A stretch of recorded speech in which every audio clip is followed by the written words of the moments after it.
வளமுடன். வாழ்க வையகம், வாழ்க வையகம், வாழ்க வளமுடன். குருவே துணை. குரு வணக்கம். எப்பொருளை, எச்செயலை, எக்குணத்தை, எவ்வுயிரை ஒருவர் அடிக்கடி நினைந்தால் அப்பொருளின் தன்மையாய் நினைப்போராற்றல் அறிவினிலும் உடலினிலும் மாற்றம் காணும். இப்பெருமை இயல்பூக்க நியதியாகும். எவர் ஒருவர் குருவை மதித்து ஒழுகினாலும் தப்பாது குரு உயர்வு மதிப்போர் தம்மை தரத்தில் உயர்த்தி பிறவி பயனை நல்கும். தப்பாது குரு உயர்வு மதிப்போர் தம்மை தரத்தில் உயர்த்தி பிறவி பயனை நல்கும். பிறவி பயனை நல்கவல்ல குருவின் திருவடிகளை வணங்கி மகிழ்வோம். எனது அறிவோடு அறிவாய், உயிரோடு உயிராய் கலந்து கொண்டு அன்பு காட்டும் உங்கள் அனைவருக்கும் என் மன நிறைவான நன்றிகள். வாழ்க வளமுடன் என்ற இனிய நல்வாழ்த்துக்கள். இன்றைய நிகழ்ச்சியை வெகு அழகாக தொகுத்து வழங்கிக் கொண்டிருக்கும் அன்பு தம்பி சஞ்சீவ் சிதம்பரம் அவர்களுக்கும் இறை வணக்கம், குரு வணக்கம். இனிய தவம் நடத்தி கொடுத்த அன்பு உள்ளங்கள் அனைவருக்கும், மிக குறிப்பாக வாரந்தோறும் இந்த நிகழ்ச்சியை மிக செம்மையாக நடத்தி கொண்டிருக்கும் அன்பு தம்பி செந்தில் மற்றும் அவரது வாழ்க்கை துணைவி பாரதி அவர்களுக்கும், உங்கள் ஒவ்வொருவருக்கும் எனது பணிவான வணக்கங்கள்.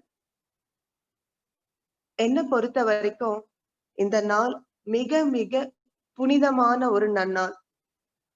ஏன்னா எத்தனையோ காலமாக என் மனதிற்குள் நான் பொக்கிஷமாக போற்றி பாதுகாத்து வைத்திருக்கும் பல நினைவுகளை இன்று உங்கள் அனைவரோடும் பகிர்ந்து கொள்ள போகும் ஒரு தெய்வீக தருணமாகத்தான் நான் இதை கருதுகிறேன். மகரிஷியுடன் மலரும் நினைவுகள். இதே சமயத்துல நான் அன்பு தம்பிக்கு ஒரு சின்ன தகவல் சொல்லிடுறேன். முதல்ல அப்படிதான் நினைச்சேன். மகரிஷி அதே போல அருளன்னை லோகாம்பாள் இருவரோடும் என்னுடைய பர்சனல் லைஃப்ல நான் அவர்களோட நெருக்கமாக இருந்த தருணங்களை பகிர்ந்து கொள்ளணும்னு அப்பதான் எனக்கு புரிஞ்சது. நான் அதை அசை போடும் பொழுதுதான் நம்ம மகரிஷியுடன் மட்டும் இன்னைக்கு வச்சுக்குவோம், ஏன்னா அதுக்கே நேரம் போதாதுன்னு எனக்கு தெரிஞ்சது. அதனால நான் இன்னைக்கு அருளன்னை லோகாம்பாளோட இருக்கக்கூடிய அந்த ஒரு அனுபவங்களை இன்னைக்கு நான் பகிர்ந்துக்கிறதுக்கு அந்த ஒரு முயற்சிக்கே நான் இன்னைக்கு போகல. அருட்தந்தையோட மட்டும் நான் நிறுத்தி கொள்ளலாம் நினைக்கிறேன், காலம் கருதி.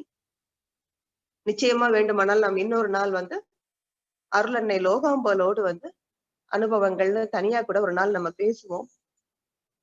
ஆக இந்த மகரிஷியுடன் மலரும் நினைவுகள்ங்கிற ஒரு தலைப்புக்குள்ள போறதுக்கு முன்னாடி நான் நினைச்சேன், இந்த குரு சிஷ்ய உறவு இதனோட மேன்மையை நம்ம ஒரு ஃபியூ மினிட்ஸ் டைம் ஒதுக்கி புரிஞ்சுக்கணும்னுட்டு.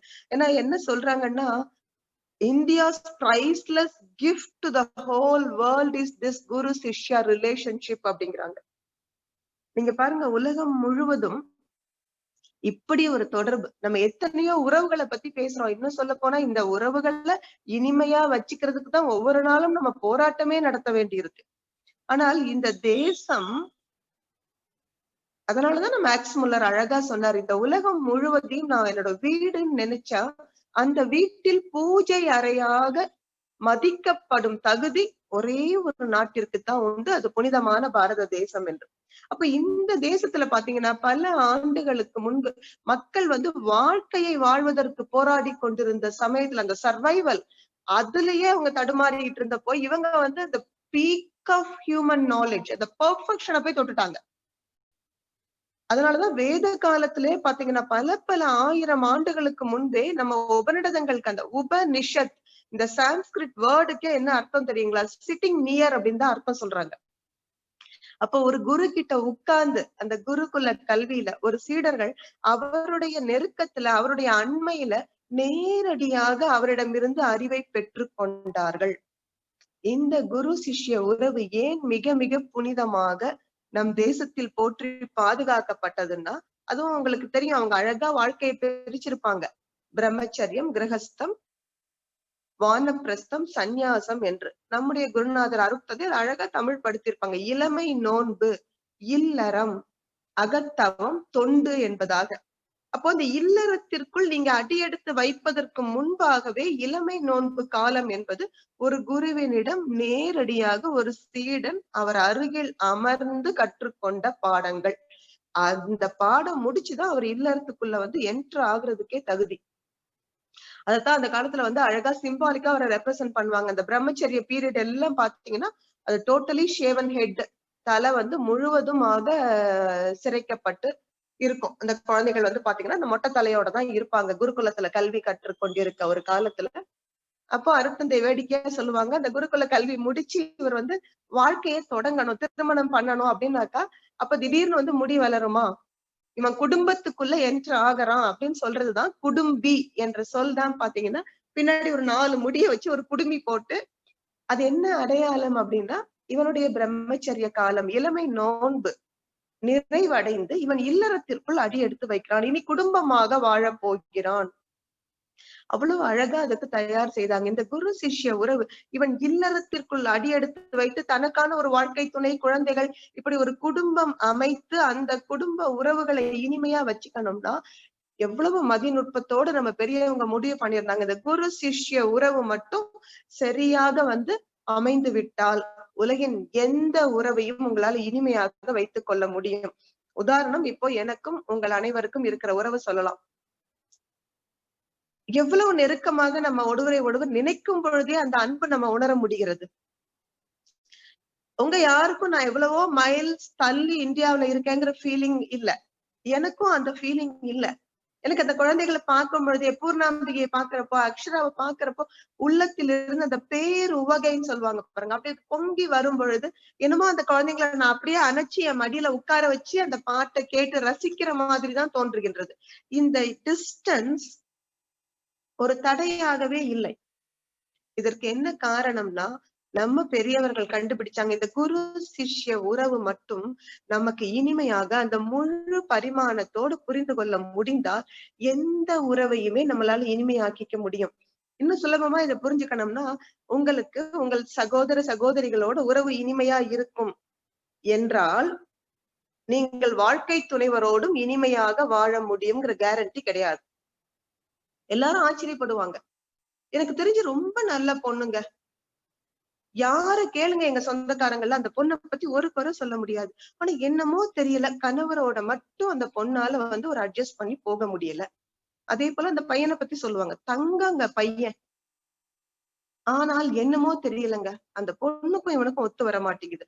ஆக நாம கூட பிறந்தவங்களோட இல்ல ஃப்ரெண்ட்ஸோட எல்லாம் உறவு சரியா இருந்தாலும் வாழ்க்கை துணையோட உறவு சரியா இருக்குங்கிற கேரண்டி கிடையாது. அல்லது மேபி லைஃப் பார்ட்னரோட நம்ம ரிலேஷன்ஷிப் ஸ்மூத்தா பர்ஃபெக்டா போகிறதுனால ஆபீஸ்ல நம்ம கொலீக்ஸோட, நம்ம ஹையர் அபிஷியல்ஸோட நம்மளோட உறவு இனிமையா இருக்குங்கிற கேரண்டி கிடையாது. ஆக நீங்கள் எந்த ஒரு உறவு சரியா இருந்தாலும் அது இன்னொரு இடத்திலும் உங்கள் உறவு இனிமையாக இருக்குங்கிற உத்தரவாதம் கொடுக்க முடியாது. ஆனால் விதிவிலக்காக இந்த குரு சீட உறவு மட்டும் நமக்கு சரியாக அதனுடைய முழு மதிப்பு உணர்ந்து புரிந்து கொண்டால் அந்த ஒரு உறவு எல்லா உறவையும் இனிமையாக்கி தரும். என்ன காரணம்னாக்கா, it is also based on fact. Just like that, ஒரு நம்பிக்கை வச்சுக்கோங்க, நீங்க குருவோட கனெக்ட் ஆக முடிஞ்சா உங்களால எல்லாரோடையும் கனெக்ட் ஆக முடியும்னுட்டு நான் வார்த்தை சொல்வதற்காக நான் சொல்றேன், நீங்க கேட்டுக்கோங்கன்னு சொல்ல முடியாது. ஏன்னா அழகா பூர்ணாம்பிகை பாடினாங்க, சொல்லால் மட்டும் நம்பாதே சுயமாய் சிந்தித்தே தெளிவா. இதுதான் நம்ம குரு நமக்கு கத்துக் கொடுத்த பாடம். எந்த பேசிஸ்ல நான் இந்த ப்ராமிஸ் உங்களுக்கு கொடுக்குறேன்னா, இந்த குரு சிஷ்ய உறவு பாத்தீங்கன்னா இட் இஸ் நாட் இன்ஃபர்மேஷனல், ஒரு தகவல் தெரிஞ்சுக்கிற உறவு கிடையாது. நான் அதனாலதான் சிட்டிங் நியர் என்ற வார்த்தையை அந்த குரு சிஷ்ய உறவுல பயன்படுத்தினேன். It is transformational. குரு நம்ம அப்படியே மாத்தி அமைக்கிறார். அந்த டிரான்ஸ்பர்மேஷனாலதான் நம்மால் எந்த உறவையும் இனிமையாக போற்றி பாதுகாத்து கொள்ள முடிகிறது. அதனாலதான் என்ன சொல்லுவாங்கன்னா, அழகா இந்த குருவை பத்தி சொல்றப்போ, இன்னைக்கு டெக்னாலஜில குரு வந்து it is almost like spiritual wifi அப்படின்னு சொல்லுவாங்க. You can connect to him very easily. அந்த கனெக்ஷன், அந்த வைஃபை சரியா இருந்ததுன்னா ஆட்டோமேட்டிக்கா உங்க கேட்ஜெட்ஸ் எல்லாம் பர்ஃபெக்டா ஒர்க் பண்ண போகுது இல்லைங்களா? ஒருத்தர் லேப்டாப்ல இருந்து கனெக்ட் ஆகலாம், ஒருத்தர் ஐபேட்ல இருந்து கனெக்ட் ஆகலாம், ஒருத்தர் மொபைல்ல இருந்து கனெக்ட் ஆகலாம். பட் வைஃபை கனெக்ஷன் சரியாக இருந்தால் எத்தனை இன்ஸ்ட்ருமெண்ட்ஸ்ல இருந்தும் நம்ம வந்து சரியான இணைப்பு வந்து நமக்கு கிடைக்கும். அதே போலதான் அந்த குருவினுடைய இணைப்பை நம்ம சரியா வைத்துக் கொள்ளும் பொழுது நம்மால் அனைத்து மனிதர்கள் மட்டுமல்ல, அனைத்து ஜீவராசிகளோடும் கூட இனிமையாக உறவை வைத்துக் கொள்ள முடியும். அதனாலதான் அருட்தந்தை ஒரு இடத்துல சொல்லுவாங்க, அகத்தவத்தால் அனைத்து உயிர்கள் அருநட்பை பெற்றிடலாம். அது மட்டுமல்ல, அந்த குரு என்பவர் நீங்க உயிரோட இருக்கணுங்கிற அவசியமே கிடையாது. இன்னும் சொல்ல போனா குரு is as alive as you keep him. இது நல்ல ஞாபகம் வச்சுக்கோங்க. எவ்வளவுக்கு நம்ம வந்து அவரை வந்து உயிரோட்டத்தோட வச்சிருக்கோங்கிறது நம்ம கையில தான் இருக்கு. அவருக்கு வந்து எந்த ரெஸ்ட்ரிக்ஷனும் கிடையாது. ஸ்பேஸ் ரெஸ்ட்ரிக்ஷனோ டைம் ரெஸ்ட்ரிக்ஷனோ எதுவும் கிடையாது. நீங்க இப்ப நினைச்சாலும் நம்மளால திருவள்ளுவரோட கனெக்ட் ஆக முடியும். என்ன காரணம்? அதுதான் அருட்தந்தை சொல்லுவாங்க, இந்த வான்காந்த அலைகள்ல வந்து திருவள்ளுவரோட தெய்வீக எண்ணங்கள் நிறைந்துதான் இருக்கு. So it is only in our hands to keep our Guru alive. நம்ம எவ்வளவு போற்றுகின்றோம், எவ்வளவு மதிக்கிறோம், இதை பொறுத்துதான் வந்து நம்ம வந்து அந்த உறவு சரியா இருக்கு. என்ன காரணம் இந்த குரு சிஷ்ய உறவு இவ்வளவு முக்கியம்னாக்கா, it is based on truth and trust. நீங்க எல்லா உறவுகளையும் நம்ம என்ன சொல்லுவோம்? Care and concern, affection, love and affection சொல்லுவோம். நீங்க பாருங்க, லவ் அண்ட் அஃபெக்ஷன் இருந்தாலும் கூட இதை விட உறவுக்கு ரொம்ப முக்கியமா தேவைப்படுவது அந்த ட்ரஸ்ட். நிறைய நீங்க குழந்தைகள் பார்த்திருக்கலாம். நம்ம வந்து குழந்தைகள் தான் உலகம்னு உயிர் வச்சிருப்போம் குழந்தைகள் மேல. ஆனா அந்த குழந்தைகள் போய் என்ன சொல்லுவாங்க? அவர்களுக்கு தெரிந்த பெரியவங்கள்ட்ட போய் என்ன சொல்லுவாங்க? என்னமோ அம்மா வந்து என்ன நம்பவே மாட்டேங்கிறாங்க. அந்த குழந்தை மனசு வருத்தத்தோட தான் சொல்லும். அம்மா வந்து அன்பை கொட்டுறாங்க குழந்தை மேல. ஆனாலும் குழந்தை மனசு வந்து அந்த அன்புல நனைந்து மகிழ்ச்சி அடையல, வருத்தப்படுது. என்ன காரணம்? நான் என்ன சொன்னாலும் அம்மா என்ன நம்ப மாட்டேங்கிறாங்க. நான் படிச்சுட்டு இருக்கேன்னு சொன்னா கூட, இல்ல எனக்கு தெரியும் உன்ன, நீ மொபைல தானே பாத்துட்டு இருந்தேன்னு சொல்றாங்க. அந்த குழந்தைங்க மனசு எவ்வளவு வலிக்குது பாருங்க. அந்த பிஞ்சு மனசு. தயவு செஞ்சு நம்ம பெரியவங்க அந்த தப்பு பண்ண வேண்டாம். You start trusting the kids. பரவாயில்ல, சில சமயம் வந்து அந்த குழந்தைகள் வந்து அந்த ட்ரஸ்டுக்கு வர்த்தா இல்லாம கூட இருக்கலாம். But you keep trusting.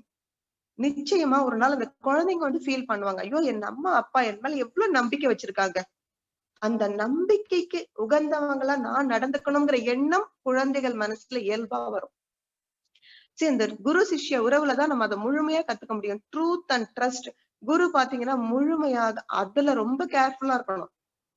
குரு என்பவர் அந்த உண்மையின் வடிவமா இருக்கணும். அப்பதான் சிஷ்யர்களுக்கு ட்ரஸ்ட் 100% ஃபெய்த் வந்து நமக்கு வந்து பாசிபிள். அதனாலதான் திருமூலர் ரொம்ப அழகா சொல்வாரு, எப்படி இருக்கணும் குருங்கிறப்போ சொல்றாரு, நீ குரு வந்து பாக்குறப்போ குருட்டினை நீக்கும் குருவினை கொல்லார். நம்முடைய அறிவு குருடாக இருப்பதனாலதான வாழ்க்கையில அத்தனை துன்பங்களும். அப்ப இந்த அறிவினுடைய இருளை அகற்றும் ஒரு குருவை தான் நம்ம தேடி பிடிக்கணும். அப்படி அந்த குருட்டினை நீக்கும் குருவை கொல்லாத பொழுது என்ன துன்பம் ஏற்படும் பாத்தீங்கன்னா, குருடும் குருடும் சேர்ந்து குருட்டாட்டமாடி குழியில் விழுமாறேங்கிறார். நமக்கு இந்த வாழ்க்கையை எப்படி இனிமையா வாழ்வது தெரியாம தான் ஒரு குரு கிட்ட போறோம். அப்ப அந்த குரு இந்த வாழ்வையினுடைய அனைத்து டைமென்ஷன்ஸும் அத்தனை அம்சங்களையும் புரிந்து கொண்டவராய் இருந்தால்தானே he would be able to guide us. Without knowing this fact, யார் யாரையோ நம்ம போய் குருவா பிடிச்சோம்னாக்கா எப்படி நம்ம சரியான பாதையில நடக்க முடியும்? I am really sorry about Kiranmayi. I am so sorry. Somehow I just try to, in between here and there, I just try to add some English phrases. I have totally forgotten Kiranmayi. No problem, ma. That's okay. I'm trying to understand. Thank you. Because today's topic is all about Guru, no? So I just totally forgot about the language. I'm so sorry about it. No And problem. I'm so, able to understand a few thank words you. you are adding English, right? So that's fine. Thank you. Thank you very much. Thank you. வாழ்க வளமுடன். So the Um, truth and trust, even before putting trust in a guru, we must analyze. நாம் குரு என்று ஏற்றுக்கொள்பவர் அந்த உண்மையின் வடிவமாக இருக்கிறாரா? Truth is more important. Since the relationship is based on truth and trust, it is cherished forever. அதனாலதான் இந்த குருவனக்க பாடலை நான் இன்னைக்கு சூஸ் பண்ணினேன். மகரிஷி அதுல என்ன சொல்றாங்க? தப்பாது குரு உயர்வு மதிப்போர் தம்மை தரத்தில் உயர்த்தி பிறவி பயனை நல்கும். Here again, Swamiji is indicating a valuable point to all of us. நீ குருவை கெட்டியா பிடிச்சிட்டாலே it doesn't mean that guru is going to lift you. தரத்தில் உயர்த்தி, so guru will put us to test. We have to go through life's troubles. எல்லாரும் சொல்லுவாங்க இல்லையா, அந்த metals கோல்ட பத்தி சொல்றப்போ நம்ம என்ன சொல்லுவோம்? அதை நெருப்புல போட்டு பியூரிஃபை பண்ணணும். வைரமா இருந்தாலும் பட்டை தீட்டணும். That is what exactly a guru does. நமக்கு தெரியும், ஒரு அழகான கதையை நான் உங்ககிட்ட பகிர்ந்துக்க விரும்புறேன். இந்த குரு அல்லது கடவுள், இந்த ரெண்டு பேர்ல யார் ரொம்ப கிரேட்டஸ்ட் அப்படிங்கிறதுக்கு ஒரு கதை சொல்லுவாங்க. ஒரு சீடன் குருவை தான் பாக்குறதுக்காக வர்றாரு. And he is so stunned to see God standing next to his guru. And so he is so excited. அவர் வந்தது குருவை வணங்கணும்ட்டு தான். ஆனா குரு பக்கத்துல கடவுளை பார்த்ததுமே என்ன பண்றாருனாக்கா, நேரடியா போய் கடவுளை வணங்க போறாரு. அப்ப கடவுள் தடுத்து நிறுத்திட்டு சொல்றாரு, no no, you just go and bow down to your guru first. Guru is always first. அப்ப குரு சொல்றாரு, no no, what my shishya doing is perfect. He is doing the correct thing only. See, God is the supreme power. So first pranams only to God. So now the shishya turns to God, but again God just stops him and say, listen to my words. Go and say your pranams to Guru first. Okay. So இந்த சிஷ்யன் இப்ப குரு கால்ல விழுந்து வணங்கிட்டாரு. அப்போ கடவுள் தான் reason சொல்றாரு, நான் ஏன் ஒண்ணு அதிக இம்பார்ட்டன்ஸ் டு குரு கொடுக்கணும்னு சொன்னேன்னா, see, as God, எனக்கு பர்சனல் லைக்ஸ் அண்ட் டிஸ்லைக்ஸ் கிடையாது. நீ என்ன செய்தாலும் உன் செயலுக்கு தான் நான் விளைவு கொடுப்பேன்.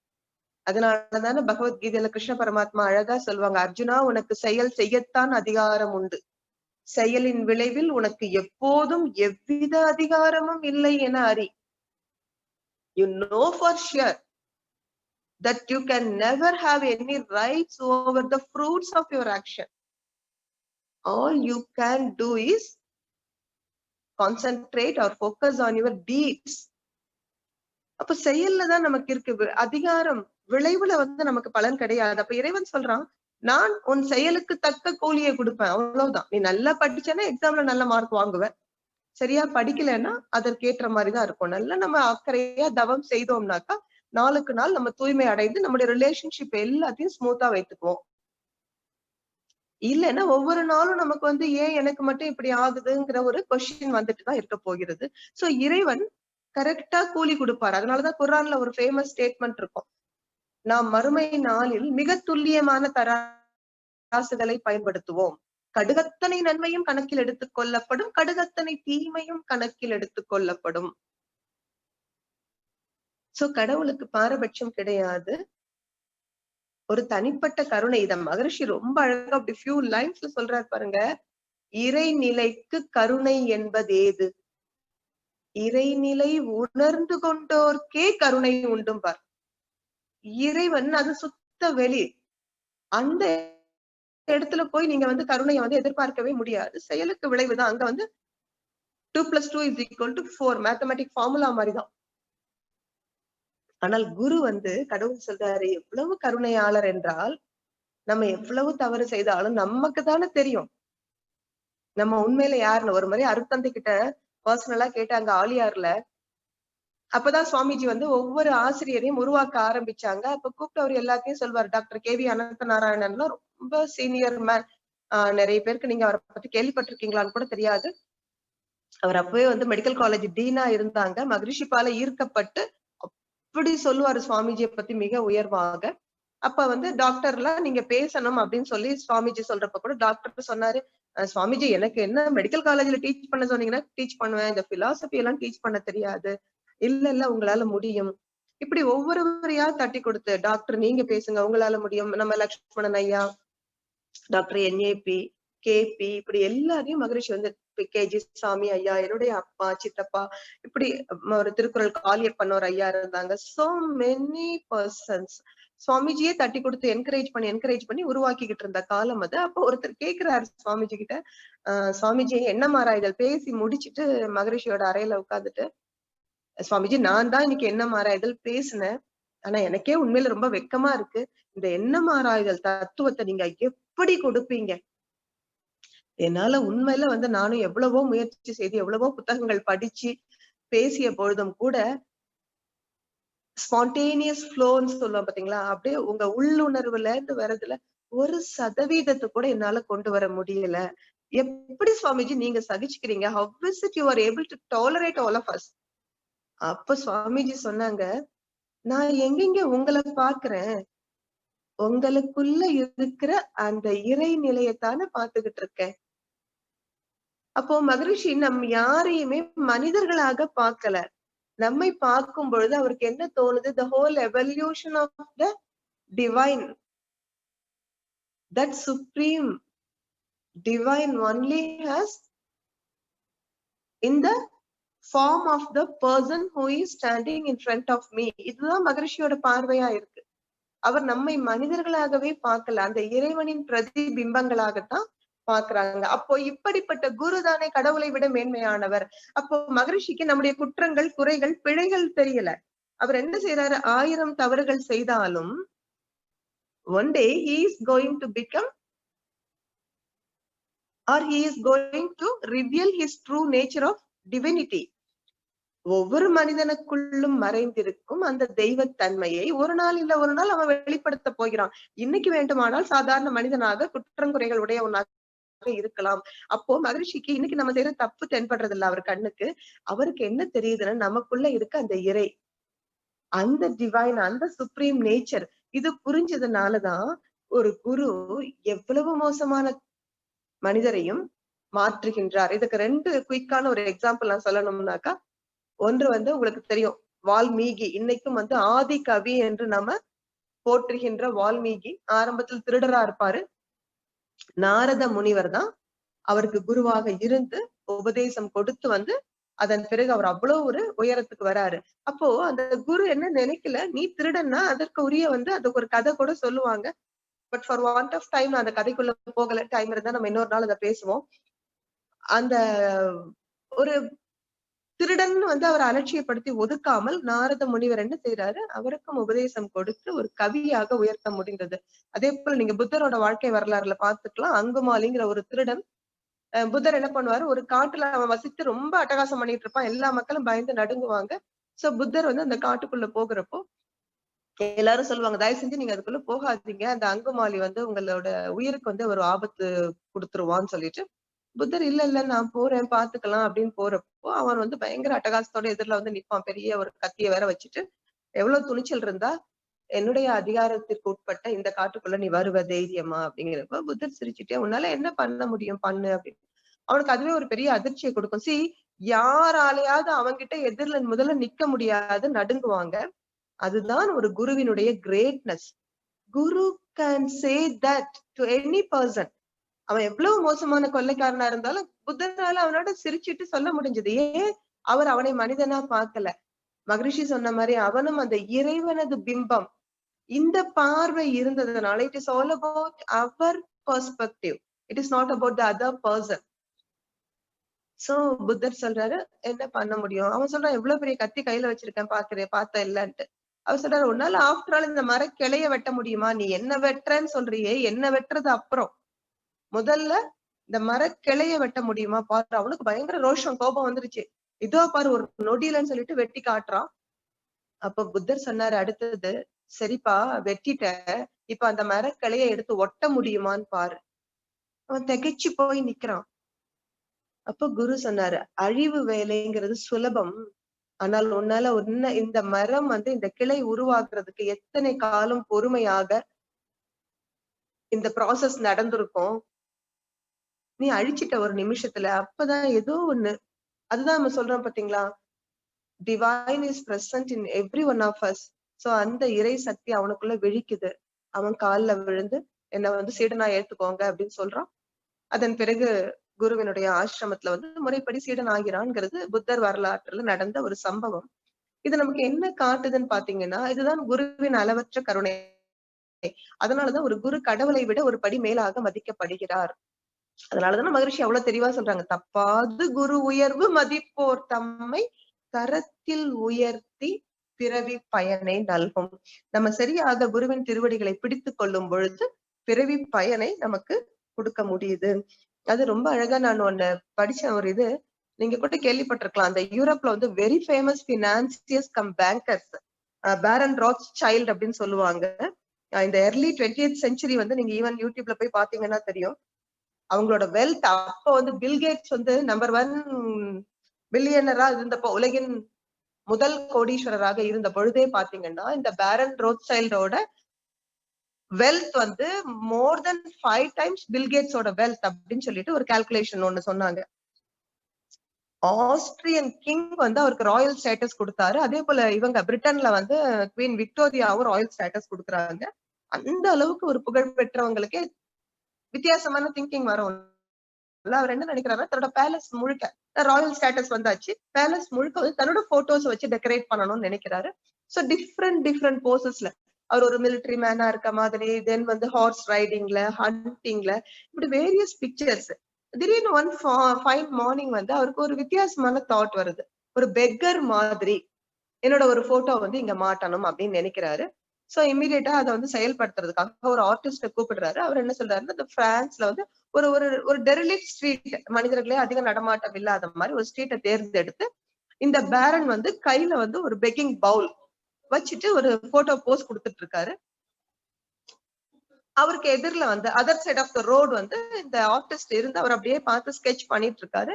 இந்த பெக்கர் போஸ் கொடுத்துட்டு இருக்க பேரன் ரொம்ப தத்ரூபமா அது வரணுங்கிறதுக்காக பாவம் 2 நாள் சாப்பிடாம எல்லாம் பட்டினி கிடந்து அப்படி ஒரு சோகமா, அப்படி ஒரு பரிதாபத்துக்குரிய நிலையில நிக்கிறாரு.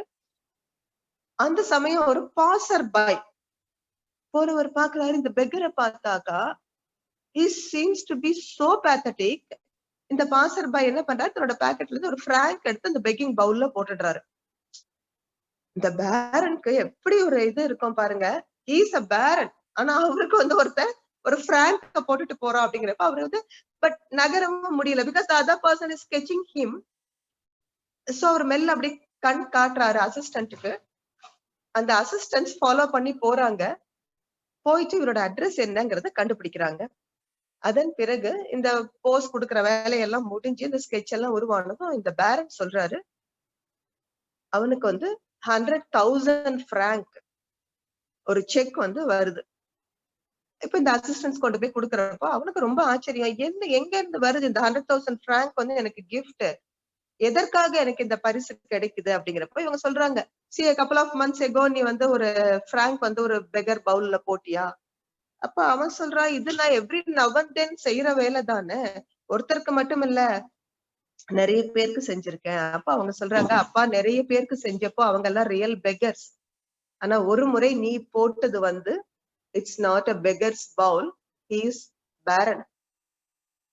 அப்போ இவன் பெக்கர்னு நினைச்சு போட்டாலும் அந்த பேரனுக்கு தான் யாருன்னு தெரிஞ்சதுனால அவர் எப்படி ரிவார்ட் பண்றாரு இவனை, 100,000 francs கொடுத்து.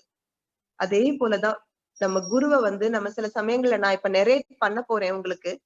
ஒரு அம்மாவா பார்ப்போம், ஒரு ஃப்ரெண்டா பார்ப்போம், நம்ம ஒரு அப்பாவா பார்ப்போம். நம்ம ஒரு குரு கிட்ட எப்படி வேணா ரிலேட் பண்ணுவோம். ஆனால் குருவுக்கு தெரியும் தான் யார் என்பது. கடவுள் தான். அதுவும் அழகா ஆங்கிலத்துல சொல்லுவாங்க, when guru wants to relate to you, he I'm sorry, when God wants to relate to you, he wears the mask of குருன்னு சொல்லுவாங்க.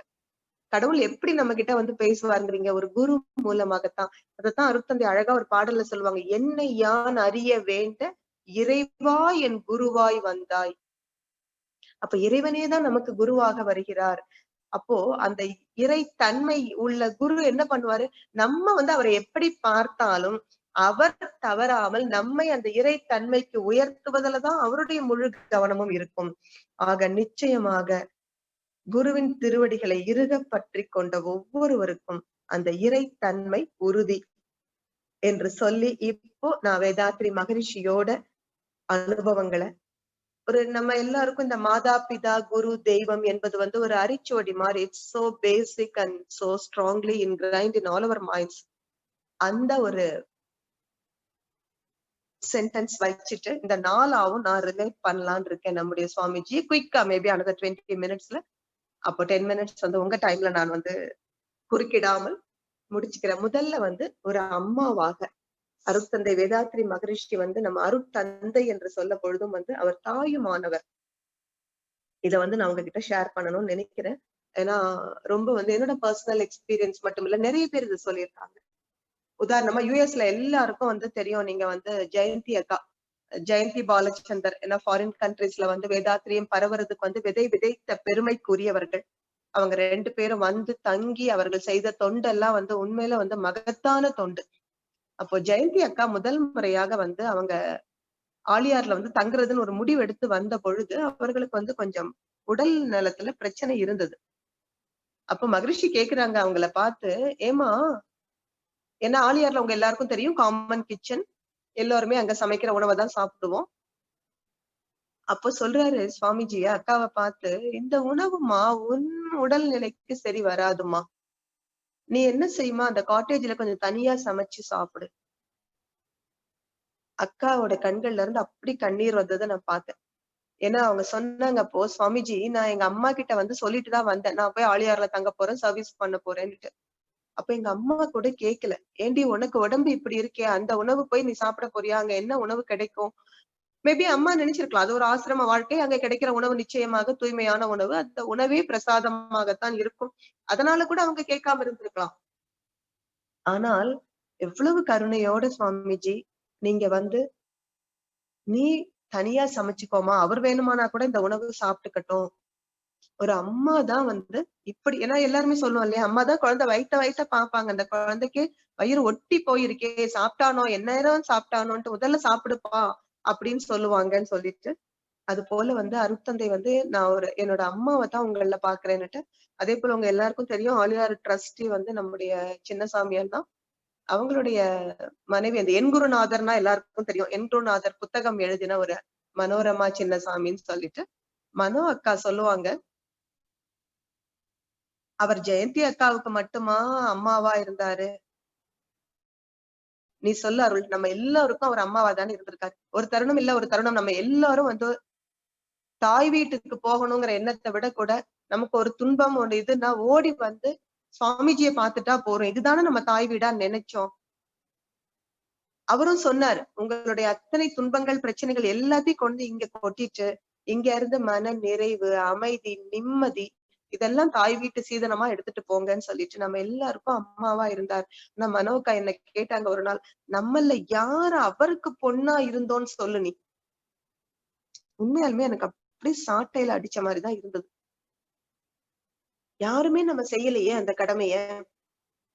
எவ்வளவோ தூரத்துல இருந்தப்பெல்லாம் கூட அவர் அந்த அன்பை காட்டினார். ஆனால் ஒரு அம்மா காட்டுகின்ற அன்பை வந்து மகிழ்ச்சி கிட்ட நேரடியா நானெல்லாம் அனுபவிச்சிருக்கேன். எனக்கு just I am 26 when I lost my mother. அப்போ எனக்கு அருட்தந்தை சொன்ன வார்த்தை அப்படியே இப்பவும் ஞாபகம் இருக்கு. என்னையும் என்னோட அக்காவையும் வச்சுட்டு சொல்றாரு, நாங்க 3 பேர், அண்ணா மூத்தவர், அடுத்தது அக்கா, நானு. அப்ப சொல்றாரு, அண்ணா கூட பரவாயில்ல, பசங்க உலகம் அல்லவா, பெண் குழந்தைங்களுக்கு தான் அம்மா வந்து எவ்வளவு முக்கியம்ங்கிறத உணர்ந்துகிட்டு மகரிஷி சொல்றாங்க, நான் வந்துமா அப்படியே உங்களை கட்டி சேர்த்து பிடிச்சுக்கிட்டு இருக்கேன். நீங்க எப்பனாலும் அம்மா ஞாபகம் வந்தா என்ன நினைச்சுக்கோங்க, உங்களுக்கு அந்த சோர்வு வராம நான் பாத்துக்கிறேன். அது மட்டும் இல்ல, இன்னொரு படி மேல போய் அவர் சொல்றாரு, எனக்கு அருளை பத்தி கவலை இல்ல. என்னோட அக்காவை செல்வின்னு கூப்பிடுவோம். செல்விய பத்தி தான் நான் கவலைப்படுறேன். ஏன்னா அக்கா வந்து அமெரிக்காவுல வந்து ஒரு 10 வருஷம் இருந்தாங்க. எனக்கு பாத்தீங்கன்னா நான் இந்தியாவுல இருந்ததுனால சுத்தி சுத்தி வந்து அம்மா அப்பாவை வந்து குரு ஸ்தானத்துல கொண்டாடுறவர்கள் அதிகம். அதனால எங்க திருமண போதும் வந்து சுப்பையா பொண்ணு, நம்ம பேராசிரியர் மரகதம் அம்மா பொண்ணு. இது சொல்ல சொல்ல கேட்க கேட்க வந்து எனக்கு வந்து நான் அம்மா அப்பாவை இழந்துட்டேங்கிற ஒரு உணர்வு இல்ல. அதையும் மீறி ஒரு துன்பம் வந்தா நான் ஓடி போய் ஆழியார்ல போய் சுவாமிஜி திருவடிகள்ல உட்கார்ந்துருவேன். அப்போ எனக்கு அந்த அம்மா அப்பா இல்லைங்கிற குறை தெரியாம குரு என்ன அரவணைச்சு பிடிச்சுக்கிட்டு இருந்தாரு. அதனால மகரிஷி சொல்லுவாங்க, எனக்கு செல்விதான் அமெரிக்கால தூரத்துல இருக்கிறதுனால எனக்கு வந்து அவளை நினைச்சுதான் ரொம்ப கவலையா இருக்கு. நீங்க யோசிச்சு பாருங்க, ஒரு அம்மாவை பறிகொடுத்த குழந்தைகளை பத்தி இவ்வளவு கவலைப்படுவாங்க. ஒரு ஞானி அவர். அதுவும் நான் இப்ப சொன்ன மாதிரி இறைநிலைக்கு சமமான அது ஒண்ணு கிரேட்டஸ்ட் ஃபீலிங் நான் வந்து மகரிஷி கிட்ட பார்த்ததுங்க. நீங்க பகவத்கீதையில கூட ஒரு சம்பவம் கேள்விப்பட்டிருக்கலாம். அர்ஜுனனோட புள்ள அபிமன்யு இறந்து போயிடுறான் போர்க்களத்துல. புத்திர சோகம் மாதிரி உலகத்துல வந்து எது கொடுமை சொல்லுங்க. ஏன்னா இயல்பு என்ன? பெற்றோர் இறக்க வந்து குழந்தைகள் கொல்லி வைப்பது இயல்பு. ஆனா குழந்தைகளுக்கு பெற்றோர் கொல்லி வைப்பது போல ஒரு கொடுமை உலகத்துல இருக்குமா? அப்ப அந்த புத்திர சோகம் தான் உலகத்துல சோகத்துலதான் மிக மிக மோசமானது. அப்போ அந்த புத்திர சோகத்தினால பாதிக்கப்பட்ட அர்ஜுனன் கண்கள்ல கண்ணீர் நிற்கவே இல்லை. அப்ப பாக்குறான், அந்த தேர்ல ரதத்துலதான் உட்கார்ந்துருக்கான். ஏன்னா போர்க்களம் அல்லவா, குருஷேத்திர போர்ல தானே பறி கொடுக்குறான் அபிமன்யுவை. அப்போ அவன் அழுதுட்டு இருக்கப்ப அவன் தலை மேல 2 சொட்டு கண்ணீர் விழும். அப்ப அர்ஜுனன் நிமிர்ந்து பாக்குறான், பகவான் கிருஷ்ணன் கண்கள்ல இருந்து கண்ணீர் வருது. அர்ஜுனனுக்கு நம்ப முடியல. அவன் கேட்பான் கிருஷ்ண பரமாத்மாவை பார்த்து, கிருஷ்ணா நீ ஏன்டா அப்ப அழற? நான் தான் என் பிள்ளைய பறி கொடுத்து அந்த சோகத்துல அழுதுட்டு இருக்கேன். அப்ப கிருஷ்ண பரமாத்மா சொல்லுவாரு, நான் அபிமன்யுக்காக அழல, இவ்வளவு ஆழமாக ஆன்மாவை பற்றியெல்லாம் எடுத்துரைத்து ஆன்மா அழிவற்றது, அதற்கு பிறப்பும் கிடையாது இறப்பும் கிடையாது. Arjuna, you are only an instrument in my hands, you cannot kill anybody and you cannot give life anybody. இவ்வளவும் சொல்லிட்டு இப்ப நீ அபிமன்யுக்காக அழறியேடாப்பா, உனக்கு பகவத்கீதை உபதேசிச்சு என்னோட டைம் அண்ட் எனர்ஜியை வேஸ்ட் பண்ணினே நான் அழுதுட்டு இருக்கேன். இப்படித்தானே ஒரு குரு நினைப்பாங்க. ஒரு பழமொழி சொல்லுவாங்கல்ல, விடிய விடிய ராமாயணம் கேட்டு விடிஞ்சதும் சீதைக்கு ராமன் சித்தப்பா மாதிரி உனக்கு உபதேசித்து என்ன பிரயோஜனம்? ஆனா நம்ம அருட்தந்தை கிட்ட நீங்க ஒரு நாளும் அந்த வார்த்தையை கேட்க முடியாது. ஏன்னா ஒரு 6 months இந்தியா, 6 months US இருப்பாங்க. மகரிஷி திரும்ப இந்தியா வரப்ப அப்படியே நாங்க எல்லாரும் தவிப்போட இருப்போம். அப்போ ஒரு முறை ஒரு பர்சனல் மீட்டிங்ல வந்து சுவாமி சொல்றாங்க, முடியல சுவாமிஜி, 6 மாசம் நாங்க வந்து இவங்களை பார்க்காம எப்படா பார்ப்போம் அப்படின்னு ஒரு ஏக்கம் இருந்தது. அப்போ உண்மையில இப்ப அர்ஜுனனுக்கு கிருஷ்ண பரமாத்மா சொன்ன பதில் மாதிரிதானே மகரிஷி சொல்லணும். நான் உங்களுக்கு என்ன படிச்சு படிச்சு பிலாசபி சொல்லி கொடுத்தோம் கூட நீங்க இத்தனை இந்த உருவத்தை கட்டி பிடிச்சிட்டு தானே தொங்குறீங்க, என்ன கண்கள்ல பார்க்க முடியலன்னு தானே கவலைப்படுறீங்க. இதை தாண்டி வந்து இந்த ஆன்மாவோட உயிர் கலப்பு இதை உணர்ந்துக்கோங்கன்னு தானே நான் சொன்னேன் அப்படின்னு எல்லாம் அவர் பேசல. அவர் சொல்றாரு பாருங்க சிம்பிளா அதுக்கு ஒரு பதில். அது வந்துமா இந்த கண்கள்ல ஒரு பதிவு இருக்கு. பார்த்து பார்த்து பார்த்து இப்ப நான் சொன்ன பாத்தீங்களா, பூர்ணாம்பிகை நினைச்சதுமே நம்ம கண்கள்ல அந்த குழந்தையோட துருத்துருங்கிற முகமும் அது பாடுற அந்த குரலும் நம்ம கிட்ட பதிஞ்சிருக்கு. அக்ஷரா அந்த புருவத்திடை உந்தன் எவ்வளவு பெரிய பாட்டு. அதுவும் அவங்க அந்த ஒழுக்கத்தால் உலகினையேங்கிற வரி ரொம்ப அழகா அப்படியே அந்த அழுத்தம் கொடுத்து பாடினாங்க. நான் அப்பதான் நினைச்சேன், இந்த சின்ன வயசுல இந்த குழந்தைகளுக்கு என்ன அர்த்தம் புரியும்? இந்த ஒழுக்கத்தினால நம்ம உலகத்தையே நட்பு கொள்ளணும்னு. ஆனா அவங்களால கொண்டு வர முடியுதே அந்த குரல்ல. அப்போ அந்த பதிவு நம்ம கண்கள்ல அந்த குழந்தைகள்ல பாடுறப்போ அதை பார்த்து பார்த்து அதுதான் மகரிஷி சொல்றாங்க, என்ன பார்த்து பார்த்துமா உங்களுக்கு அந்த கண்கள்ல பதிவு ஏற்பட்டது. அப்ப நிச்சயமா அந்த கண்கள் தேடத்தானே செய்யும். மீண்டும் 6 மாதம் கழித்து நேர்ல பார்த்ததன் பிறகுதான் நிறைவு வரும். இப்படி சொன்ன ஒரு மகான், அவரிடம் நிச்சயமாக ஒரு அன்னையினுடைய அந்த அன்பை அனுபவிச்ச பாக்கியம் எங்க எல்லாருக்கும் கிடைச்சிருந்தது. அதே போல தந்தை என்றால் அறிவுன்னு நம்ம பாட்டுல கூட நம்ம சொல்லுவோம். சோ ஒரு அப்பாங்கிறவர் எப்பவுமே ஹி கைட்ஸ் அஸ். நம்ம பாதை சரியா இருக்கணும் அப்படிங்கறதுல வந்து அவருக்கு ரொம்ப ரொம்ப அக்கறை உண்டு. அந்த வகையில நான் என்னுடைய ஒரு அனுபவத்தை மட்டும் இனிமேல் நான் வந்து என்னோட பர்சனல் எக்ஸ்பீரியன்ஸ் மட்டும் சொல்லிட்டே போறேன் ஃபார் வாண்ட் ஆஃப் டைம். ஆனா நிறைய பேருக்கு இந்த அனுபவம் இருக்கு. நான் அதையும் வந்து உங்ககிட்ட சொல்ல விரும்புறேன். நான் சொன்ன போல என்னோட அம்மா இறந்த ஒரு 1.5 வருஷத்துல அப்பாவை பறி கொடுக்குறேன். இந்த இரண்டு ஒரு துன்பமும் வந்து என்ன தாக்காத மாதிரி என்ன வந்து அரவணைத்து தாங்கி பிடித்தது நம்முடைய குருதான். அதனால எப்பெல்லாம் எனக்கு மனசு சோர்வு வருதோ நான் பாத்தீங்கன்னாக்கா அந்த சனிக்கிழமை நைட், ஏன்னா அப்பெல்லாம் பேங்க் வந்து சாட்டர்டேஸும் வந்து ஒர்க்கிங் டே. இப்போதான் உங்களுக்கு செகண்ட் அண்ட் ஃபோர்த் சாட்டர்டே வந்து பேங்க் வந்து ஹாலிடே கிடைச்சிருக்கு. ஆல் சாட்டர்டேஸ் ஒர்க் பண்ணுவோம் ஹாஃப் டே. சோ சனிக்கிழமை நைட் நான் ட்ரெயின் ஏறி சென்னை திருவான்மியூருக்கு போயிடுவேன். தென் சண்டே நைட் அகைன் வந்து அதே ஏற்காடு எக்ஸ்பிரஸ்ல புறப்பட்டு வந்து மண்டே மார்னிங் எல்லாம் பேங்க் போயிடுவேன். பையனும் ஒரு 1.5 வயசு குழந்தை, அவனையும் கூட்டிட்டு போயிடுவேன் நானு. அப்போ வந்து மகரிஷி வந்து சண்டே ஆனா கேட்க ஆரம்பிப்பார், என்னம்மா நீ எப்படி கிளம்ப போற அப்படின்னு சொல்லிட்டு. அப்ப நான் சொல்லுவேன், சுவாமிஜி நான் ஏற்காடு எக்ஸ்பிரஸ்ல டிக்கெட் புக் பண்ணிட்டு தான் வந்திருக்கேன். அது சரிம்மா இந்த திருவான்மியூர்ல இருந்து எப்படி போவேன்ட்டு. அப்ப திருவான்மியூர் டெப்போல வந்து பல்லவன்ற டவுன் பஸ் தான் ஏறி போவேன். நான் பல்லவன்ல ஏறி சுவாமி சென்ட்ரல் போய் இறங்கிருவேன். அப்போ மகரிஷிக்கே சொந்த கார் கிடையாது, ஏன்னா 6 மாசம் தான் இந்தியால இருப்பாங்க. அதனால அவருக்கு எப்பவாவது தேவைனாக்கா அடையாறு கேப்ஸ்ல போன் பண்ணிதான் வந்து டாக்ஸி எடுத்துட்டு போறது வழக்கம். அப்ப சுவாமிஜி உமாக்காவை கூப்பிட்டு சொல்லுவாங்க, உமா நீ அடையாறு கேப்ஸ்க்கு போன் பண்ணிமா, அவனை வந்து டாக்ஸி அனுப்ப சொல்லிடுமா, அருள்ல கொண்டு போய் சென்ட்ரல் ஸ்டேஷன்ல விட்டுறட்டும். என் பக்கம் திரும்பி சொல்லுவாரு, அது பாருமா நீ ரொம்ப கெட்டிக்காரி தைரியசாலி, ஆனா உங்க அப்பா நான் இருக்கேன் பாருமா, நான் ரொம்ப கோழை, நான் சொல்ற ஒவ்வொரு வார்த்தையும் சத்தியம். இதே வார்த்தைகளை மகரிஷி சொல்றாரு என்கிட்ட. ஒன்ன பஸ்ல அனுப்பிட்டுமா எனக்கு நிம்மதியா இருக்க முடியாது, அதனால நீ வந்து டாக்ஸில போ. நான் அதன் பிறகு தனியா உமா காட்ட சொல்லுவேன், அக்கா இதுக்கே நான் எத்தனை தவம் செய்தனோ தெரியல, ஆனா தயவு செய்து பணத்தை மட்டும் நீங்க கொடுத்துறாதீங்கக்கா, நான் வந்து குருவுக்கு எவ்வளவோ கடன் பட்டிருக்கேன், இன்னும் ஒரு கடனை புதுசா வந்து நான் ஏத்துக்க விரும்பலன்னு சொல்லிட்டு. அது போல ஒரு தந்தை ஸ்தானத்துல இருந்து அந்த கைடன்ஸ், நம்முடைய சேஃப்டிக்கு அவர் கொடுத்த ஒரு முக்கியத்துவம் வந்து நான் அனுபவிச்சிருக்கேன். அதே போல அடுத்தது பாத்தீங்கன்னா அந்த குரு, நம் எல்லோருக்கும் அந்த அனுபவம் உண்டு. குரு மகரிஷி பாத்தீங்கன்னா எதையுமே மறைவா வச்சுக்கல.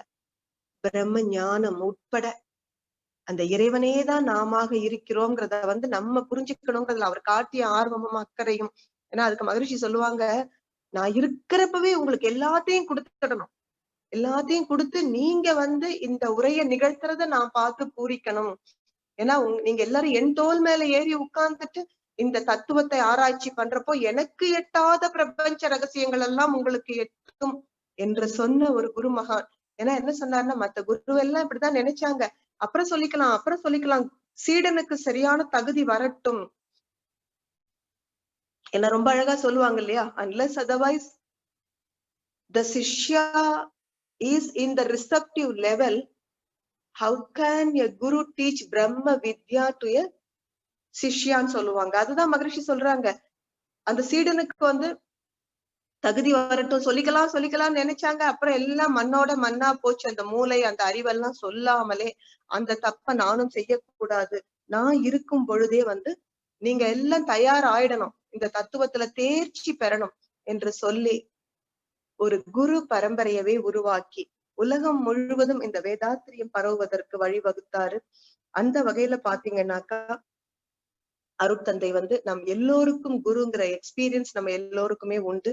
அதே போல இறுதியாக ஒரு கடவுளாக வந்து நான் அருட்தந்தை அவர்களை வந்து அந்த ஒரு தரிசனத்தையும் வந்து உங்களோட பகிர்ந்துக்க விரும்புறேன். இது நிறைய பேருக்கு இந்த அனுபவம் இருக்கு. நான் முதல் அனுபவம் வந்து டாக்டர் KV அனந்த நாராயணன் அங்கிளோட அனுபவத்தை சொல்ல விரும்புறேன். அவர் ஒரு முறை கார்ல போயிட்டு இருக்கப்போ அவர் சொல்றாரு, டிரைவர் வந்து திடீர்னு பாத்தீங்கன்னாக்கா எதிர்பார்க்கல, ஒரு கிடுகிடுகிடுன்னு ஒரு பள்ளம் சரிவு மாதிரி, அது வந்து ஒரு டேர்னிங் ஹேர்பின் பெண்டு, காட் ரோட்ல போற அந்த மலைப்பாதை. அப்ப பாத்தீங்கன்னா கொஞ்சம் வந்து அவரு நிதானம் தவறி கட்டுப்பாட்டை மீறி வந்து கார் போகுது, டிரைவரால கண்ட்ரோல் பண்ண முடியல, நடுங்குறாரு டிரைவர். ஏன்னா வந்து நிச்சயமா இந்த கார் வந்து சரிந்து அந்த பள்ளத்துல போய் இறங்க போகுது அப்படின்னாக்கா என்ன ஆகும் 2 பேர் அப்படின்ட்டு. அவர் டாக்டர் KV அனந்தநாராயணன் சொல்றா, எனக்கு ஒண்ணுமே தெரியல, நான் கண்களை மூடி சுவாமிஜியை மட்டும் நினைச்சிட்டு அருட்காப்பு சொல்லணும்னு நினைக்கிறானா அந்த வார்த்தை கூட என் வாயில வரல, சுவாமிஜியை மட்டும் தான் நினைச்சேன். அதே சமயத்துல பாத்தீங்கன்னா சுவாமிஜி ஆசிரமத்துல இருந்துட்டு அனந்த நாராயணன் வாழ்க வளமுடன், டாக்டர் அனந்த நாராயணன் வாழ்க வளமுடன் வாழ்த்துறாரு. சுத்தி இருந்தவங்களுக்கு புரியல எதனால வந்து திடீர்னு சுவாமிஜி வந்து டாக்டர் அனந்த நாராயணனை நினைச்சு வாழ்த்துறாங்கன்னு சொல்லிட்டு. அதன் பிறகு டாக்டர் இந்த சம்பவத்தை வந்து சொன்னப்பதான் எல்லாருக்கும் புரிஞ்சுது. அதுதான் வள்ளல் பெருமான் சொன்ன மாதிரி, எங்கெங்கிருந்து உயிர்கள் ஏதேது வேண்டினும் அங்கங்கிருந்து அருள் செய் அருட்பெரும் ஜோதி என்று, அந்த இறைவன் நீக்கமர நிறைந்தவன் என்று எங்கேயோ இருந்து அவருடைய அந்த குரலுக்கு இங்க வந்து மகரிஷி பதில் சொல்றாங்க. அதே போல என்னோட சொந்த அனுபவத்திலையும் என்னுடைய தந்தைக்கு உடல்நிலை சரியில்லாம ஹாஸ்பிட்டல் அட்மிட் பண்ணியிருக்கோம். நான் ஒவ்வொரு நிமிஷமும் மகரிஷி அப்ப சென்னை திருவான்மியூர்ல இருக்காங்க. அப்பெல்லாம் மொபைல் போன் கிடையாது. லேண்ட்லைனுக்கு போன் பண்ணிதான் நான் சுவாமிஜிக்கு சொல்லுவேன், சுவாமிஜி அப்பாவை ஹாஸ்பிட்டல் அட்மிட் பண்ணிருக்கோம். டாக்டர் ஒவ்வொரு நாளும் ஒவ்வொரு விஷயம் சொல்றாரு, Swamiji I am totally confused. அப்ப சுவாமி சொல்றாங்க என்கிட்ட, நீ ஒன்னும் செய்யாதம்மா, டாக்டர் என்ன சொல்றாரோ அதை அப்படியே கேட்டு நட. ஆனா அந்த தருணத்திலயும் அங்க டாக்டர் கேவி அனந்தநாராயணன் வந்து ஒரு மெடிக்கல் கான்பரன்ஸ்க்காக போனவர். அப்ப திருவான்மியூர் ஆசிரமம் போயிருக்கப்போ சுவாமிஜி சொல்றாங்களாம், அப்பாவை ஹாஸ்பிட்டல் அட்மிட் பண்ண அன்னைக்கே சுவாமிஜி சொல்றாங்களாம், எனக்கு மிக நெருங்கிய நண்பரும் உலக சமுதாய சேவா சங்கத்திற்கு மிக சிறந்த சேவை செய்தவருமான சுப்பு என்ன இன்னும் ஒரு 4 நாள் தாங்குவாரா? அதே போல 4வது நாள் டாக்டர்ஸ்க்கு என்ன காரணம்னே தெரியல. ஏன்னா அவங்க சொன்னது இதுதான், அவருக்கு பிபி இல்ல, ஹி இஸ் நாட் டயபெட்டிக். ஆனா கியூர் பண்ண முடியல அவங்களால. ஆனா 4 நாளைக்கு முன்னாடியே அந்த அருட்தந்தை ப்ரெடிக்ட் பண்ணிட்டாங்க. அது போல ஒரு இறைவன் தான், உண்மையில அவரே சொன்னது போல இறைவன் தான் நமக்கு குருவாக வந்து கிடைச்சாரு. அந்த மேன்மையை நம்ம ஒவ்வொருவருமே வந்து மதிக்கணும். இத்தனைக்கும் அவர் நம்ம கிட்ட எதையுமே எதிர்பார்க்கல. அவர் இறை தன்மையோடு இருந்ததுனால நம் ஒவ்வொருவரிடமும் இருந்த அந்த இறை தன்மையை உயர்த்ததான் மகரிஷி எப்பவுமே பார்த்தாங்க. நம்மை அவர் ஒரு நாளும் ஒரு சாதாரண மனிதர்களாக பார்க்கல. ஏன்னா நமக்கு ஆசிரியர் பயிற்சி கொடுக்கும் பொழுது மகரிஷி சொல்லுவாங்க, என்னால எப்படி முடியும், நான் போய் ஒருவருக்கு தீட்சை கொடுக்க முடியுமா? யோசிக்கவே யோசிக்காதீங்க. நீங்கள் ஒவ்வொருவரும் மிக சிறந்த ஞானாசிரியராக வருவதற்காகத்தான் நான் என்னுடைய முழு ஆற்றலையும் பயன்படுத்தி உங்களுக்கு கொடுக்குறேன்னு சொல்லிட்டு நம்ம எல்லாரையும் கைகளை உயர்த்த சொல்லி அப்படியே பாசஸ் கொடுத்து அவருடைய சக்தியை நம்ம ஒவ்வொருவருக்குள்ளேயும் பாய்ச்சுவார். இந்த அனுபவம் நமக்கு இருக்கும். அப்போ அந்த தெய்வ நிலையில இருந்த குரு நம் ஒவ்வொருவரையுமே அந்த தெய்வ நிலைக்கு உயர்த்துறதைத்தான் தன் வாழ்நாள் முழுவதும் செய்தார். அவருடைய அந்த கருணையினுடைய அந்த வீச்சை மட்டும் நான் சொல்லிட்டு இந்த உரையை நிறைவு செய்யலான்னு இருக்கேன். ஒரு முறை பாத்தீங்கன்னா, அப்பெல்லாம் மகரிஷி வந்து செவ்வாய் புதன் என்ற 2 நாளும் வந்து மாலை நேரத்துல ஆழியார்ல வந்து லெக்சர் கொடுக்கறது வழக்கம். அப்ப தமிழகத்தின் பல பகுதிகளில் இருந்து பேருந்துகள்ல மக்கள் வந்து இறங்குவாங்க அந்த உரையை கேட்கறதுக்காக. அந்த மாதிரி வந்த ஒரு சமயத்துல பாத்தீங்கன்னாக்கா, அது ஒரு 2005 வந்து இறுதி காலம், நவம்பர் டிசம்பர் அந்த மாதிரி அருட்தந்தை வந்து கொஞ்சம் உடல் நலம் வந்து சோர்வுற்று இருந்த சமயம் அது.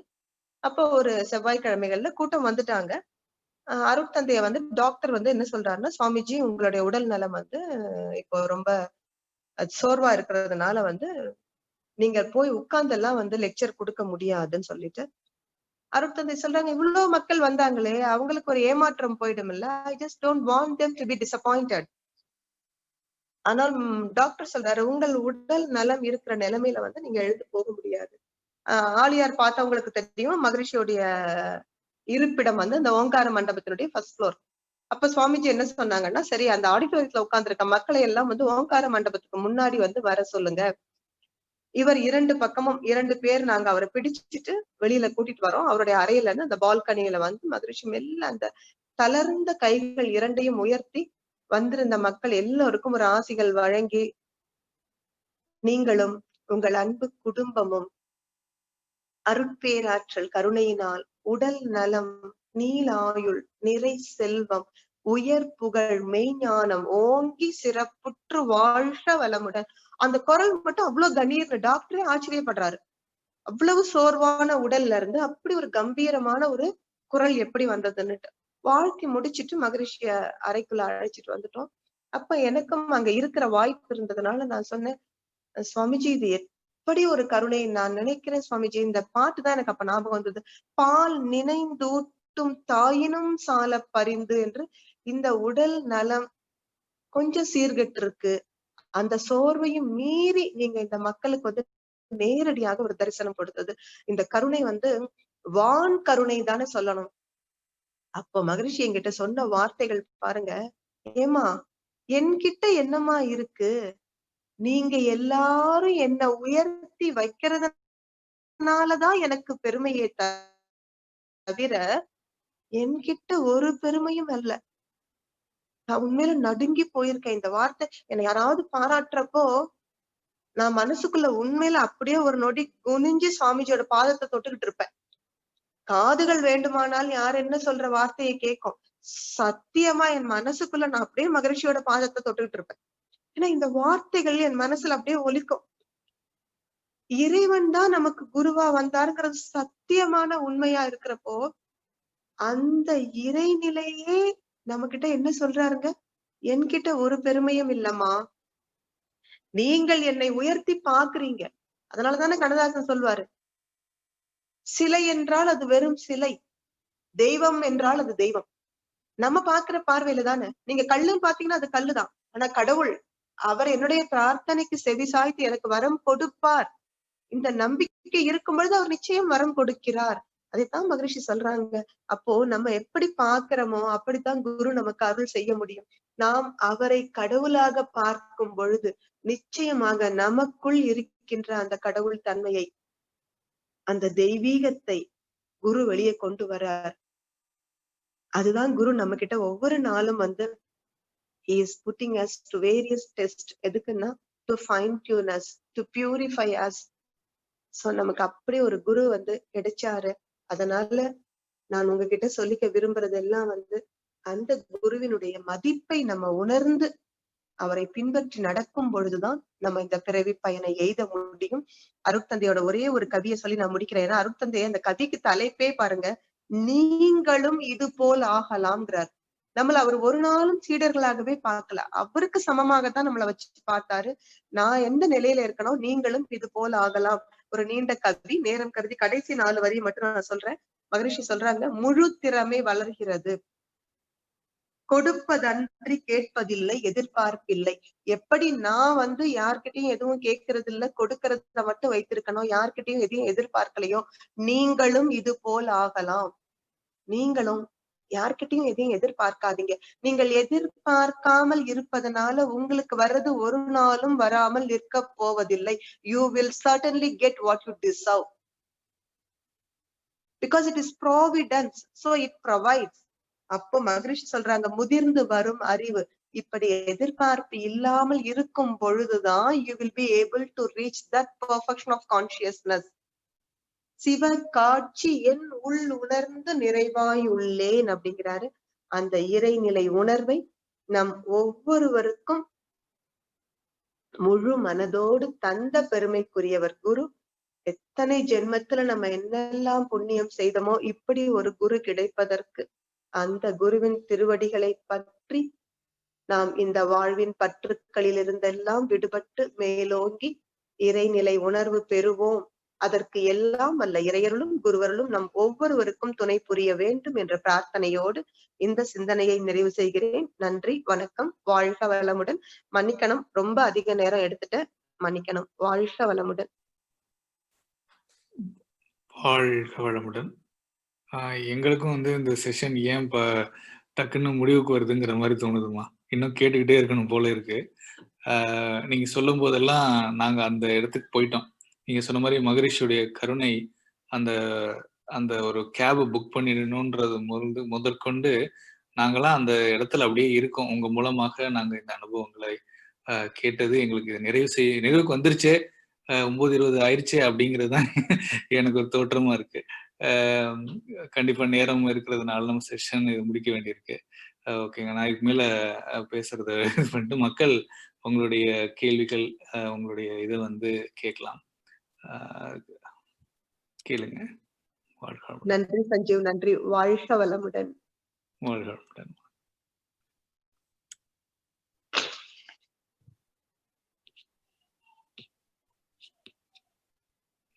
First preference to Kiranmayi, because I have to apologize to her. Kiranmayi, please share your views, ma. Yeah, I don't know how far I am able to reach you. Yeah, I think everybody was in that same frequency, ma. They are Thank in you. the Guru, I believe. Yeah. வாழ்க வளமுடன். Thank you so much, Ma. It's a wonderful session. I could understand, little, not much. Yeah, But at least by the words or sentences you were using in between, I was able to get the concepts, what you're trying to say. Okay. but actually, Kiranmayi, I feel it is always beyond words, ma. You can easily connect to your guru. Yeah. It's all about feelings and vibes Yeah. more than words. Yeah, true. So True. thank you, ma. Thank you very much for your valuable presence. Since you are able to appreciate that, that is the reason you are participating. So we just value that. Thank Yeah, you very I much. attend many meditation sessions in other groups, but only few groups have satsang, so I would like to attend. It doesn't matter if it is in Tamil, at least if you can add few words. But sometimes other Amma, she speaks only Tamil. I don't understand if it is like completely Tamil. At least here and there, one or two words. At least I'll get what you're trying to say, and then otherwise, like someone has to translate, and I don't want to trouble anyone. So at least I'm trying to learn because I have many Tamil friends here. But I don't know why I never met Tamil people before in my whole life, like just after I moved to Virginia, I met many friends and their friends and all gurus and all these sky masters. I don't know like how and why it's happening, but everyone is so nice. They have so much knowledge and they're very kind, helping, very loving. I really enjoy their company. So that's the reason I'm trying to understand. Even these days, I'm trying to watch Tamil movies also. Sometimes they're good movies. I don't understand, but with captions and all, I'm trying to understand. We'll watch with family. So yeah, it's a good experience. Yeah, Thank you thank you, so much. Kiranmayi. As you said, no, ma, when you came to Virginia, you are able to be in connection with so many people who are so soft and kind-hearted. It's all the qualities we inherited from Guru Vedatri Maharishi. So thank you, Kiranmayi. Valsha Valamudan, because Sendil has already raised his hand. Sendil, please. Yeah. வாழ்க வளமுடன். ஆமா, ரொம்ப அருமையாக இருந்தது. சொல்கிறதுக்கு வார்த்தை இல்லை. நாங்கள் சொல்கிற மாதிரி அதுலேயே அப்படி முழுகிட்டோம். கதை, புத்தா கதை, மகரிஷியோட கார் அனுபவங்கள், இந்த லாஸ்ட்டு நீங்கள் சொன்னீங்க மகரிஷி கூட அந்த லாஸ்ட் ஸ்பீச்சு கொடுக்கும்போது நீங்களே எமோஷ்னலாக அதை உருகி அது சொல்லும்போது எங்களுக்கு அப்படியே எங்களுக்கு மனசு ரொம்ப டச் ஆகிடுச்சு. உங்கள் மூலமாக நாங்கள் மகரிஷியை பார்த்துட்ருக்கோம். அதுதான் உண்மை. நாங்கள் டக்குன்னு எல்லாருமே கனெக்ட் ஆகிட்டோம். அதுதான் நம்ம மட்டும் இல்லை, எல்லாருமே கனெக்ட் ஆகிடும். Kiranmayi, I see very happy that she came. She even she cannot understand the whole thing, but that she wants to feel that vibe. That's why I go all the meditation, even though I don't understand, but I can understand. In my feeling, I can understand anything. Before that, coming to meditation, I cannot. Now, after doing all those things, I can connect everyone. That's go with but language is not a barrier. Definitely, it's so wonderful, Amma. Beautiful, Sendil. Very well said. So we are able to now connect because it is working with the soul. It is not with the gross body. So it's beyond words. Beautiful. Thank you, Sanjeev. Thank you, Vanamali. Thank you, Tenali, all volunteers. All government. Thank you. வளமுடன், வாழ்க வளமுடன். Viji and Vanmathi 2 பேரும் பேசினாங்கன்னா முடிச்சுக்கலாம் session. இதுல நமக்கு ரொம்ப பெரியவங்களுக்கு எல்லாம் நன்றி சொல்லணும். ஒரே நிமிஷம் வான்மதி, சரோ அம்மா, சுலோச்சனா அம்மா, இவங்க சுயம்பு கன்னியம்மா, நளினி மேடம், பெரியவங்க எல்லாருமே வந்து பொறுமையோட வந்து இருக்காங்க. அவர்கள் அத்தனை பேரோட ஆசிகளும் நம்ம எல்லோருக்கும் தேவை. நன்றி உங்க ஒவ்வொருவருக்கும். வாழ்க வளமுடன். அனைத்து பெரியவர்களுக்கும். நான் உங்களோட ஸ்பீச்ல அப்படியே மயங்கி உட்கார்ந்துட்டு இருக்கேன். அந்த பொருள் செறிவு, அந்த ஒரு குடுக்குற விதம், அந்த கலெக்ஷன்ஸ் எவ்வளவு தேடி தேடி சேர்த்து, ஓ அருமை அருமை. உண்மையிலேயே எனக்கு அடிக்ட் ஆயிட்டேன் நான் உங்களுடைய பேச்சுக்கு. இப்ப நான் ஓடி வந்துருவேன். என்ன வேலை இருந்தாலும் உங்களோட ஸ்பீச்னா ஓடி வந்து உட்காந்துப்பேன். கேட்கும் போதே அதுதாங்கம்மா ஒரு அந்த மனசு ஏதோ ஒரு என்ன அது சொல்லவே தெரியல. அவ்வளவு ஒரு தெளிவா ஒரு நல்லா ஆயிடுது, ஒரு லேசாயிடுது. உண்மையிலே கிரேட். வாழ்க வளமுடன். அதுதாங்கம்மா நான் இன்னைக்கு இந்த லெக்சர்லயே சொன்னேன்ல. See, when you are able to maintain the relationship with your guru, you can easily connect to anyone. Senthil அழகா சொன்னாங்க, மெடிடேஷனுக்கு முன்னாடி வந்து என்னால இப்படி கனெக்ட் ஆக முடியல எல்லார் கூடவும். But after practising meditation now I am able to connect to everyone. நான் உங்களையே தான் என்னோட குருவா அக்செப்ட் பண்ணிட்டேன். நான் வந்து அம்மா மிக்க அவ்வளவு நன்றி. அவ்வளவு நான் பிடிச்சிருச்சு உங்களோட ஸ்பீச் எனக்கு. ரொம்ப தேங்க்ஸ் அம்மா. என்ன நான் அந்த தகுதி எல்லா வகையிலும் அப்படியே அதிசயப்பட்டுட்டே இருக்கேன். அவங்க எப்படி இவ்வளவு கேதர் பண்ணி இவ்வளவு அத கோர்வையா அவ்வளவு விஷயங்களை ஒவ்வொரு இதுக்கும் ஸ்பீச்சுக்கும் இது பண்ணி கிரேட். வாழ்க வளமுடன். தேங்க்ஸ் a lot அம்மா. Thank you. வாழ்க வளமுடன். வான்மதி சொல்லுங்க கண்ணா. அம்மா வாழ்க வளமுடன்மா. எனக்கு வாழ்க என்னன்னா, வளமுடன். எனக்கு ஜஸ்ட் நான் ஆழியாருக்கே போன மாதிரி இருந்துச்சுங்கம்மா. நான் மகரிஷிய நான் காலேஜ் டேஸ்ல தான் எடுத்துக்கிட்டேன் 2010ல. அப்பெல்லாம் வந்து எனக்கு ரொம்ப ஏக்கம். ஐயோ! மகரிஷி நம்ம பார்க்க முடியலையே அப்படின்ட்டு. ஆழியார்ல இருக்கும்போதெல்லாம் நானு அங்க இருக்கிறவங்க கிட்ட கேட்பேன், நீங்க பார்த்திருக்கீங்களா மகரிஷிய? அந்த கரண்ட் எனக்கு நல்லா ஞாபகம் இருக்கு. அந்த லைட்டு கம்பத்துக்கு கீழ உட்கார்ந்துட்டு, யாராச்சும் மகரிஷிய பார்த்திருக்கீங்களா அப்படின்னு அவங்க கிட்ட கேட்டுட்டு அந்த கதைய கேட்டுட்டு இருப்பேன். இப்ப அப்படியே நான் கண்ண மூடி உட்கார்ந்திருக்கும்போது கம்ப்ளீட்டா வந்து இப்போ சஞ்சீவ் ஐயா சொன்ன மாரி முன்னாடியே கொண்டு வந்துட்டீங்கம்மா. எவ்ரி சீன் நானும் அவங்க பக்கத்துலயே இருந்து பார்த்துட்டு இருந்த மாரி இருந்தது. ரொம்ப அருமையா இருந்தது. நன்றிங்கம்மா. மகரிஷி வந்து என்னதான் சூக்குமமா நம்ம கூடயே இருக்கிறாரு அப்படின்னாலுமே, இந்த மாரியான நீங்க சொல்ற விஷயங்கள் கேட்கவே இன்னும் கொஞ்சம் அது கூட இணைஞ்சுக்க முடியுது. மகரிஷி அப்படியே நேர்ல பார்த்த ஒரு ஒரு ஃபீலிங் கிடைக்குது. நன்றிங்கம்மா. வாழ்க வளமுடன். அப்புறம் என்னோட ஸ்பெஷல் ஆமாம்மா. தேங்க்ஸ் டு இந்த குழந்தைங்கம்மா. 2 ஆமா. பேரும் பூர்ணாவும் அக்ஷரா பாடுனது வந்து எனக்கு நீங்க சொன்னதுதான் ஞாபகம் வந்தது. பாரதியார் வந்து விடுதலை வாங்குறதுக்கு முன்னாடியே ஆடுவோமே பள்ளு பாடுவோமேன்னு பாடினாரு. அந்த மாரி எனக்கு இன்னைக்கு என்ன தோணுச்சுன்னா, ஆல்ரெடி உலக சமாதானம் அடைஞ்சிட்ட மாரி ஒரு ஃபீலிங் எனக்கு வந்தது இந்த சரிம்மா. குழந்தைங்க பாட்ட கேட்ட உடனே. அருமை. உண்மையில இந்த குழந்தைகள் வந்து ரீஇன்ஃபோர்ஸ் பண்றாங்க நம்மளுடைய ட்ரஸ்ட வந்து. வேர்ல்ட் பீஸ் சீக்கிரத்துல வரும் அப்படிங்கிறது வந்து இந்த குழந்தைகள் மூலமா தான் நம்ம நம்பிக்கை வந்து பலப்படுது. தேங்க்யூ வான்மதி. விஜி சொல்லுங்க கண்ணா.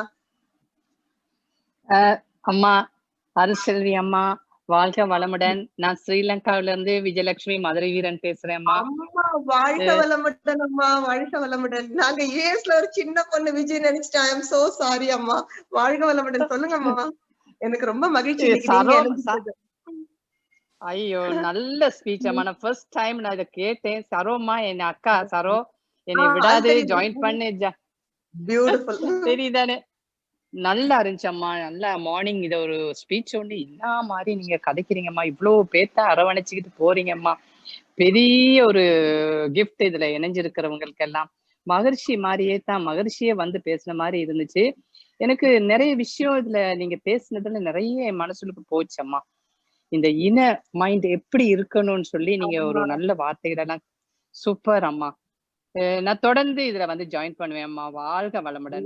வாழ்க வளமுடன். உங்க சேவை மேலும் மேலும் வளரணும்மா. வாழ்க வளமுடன் அம்மா.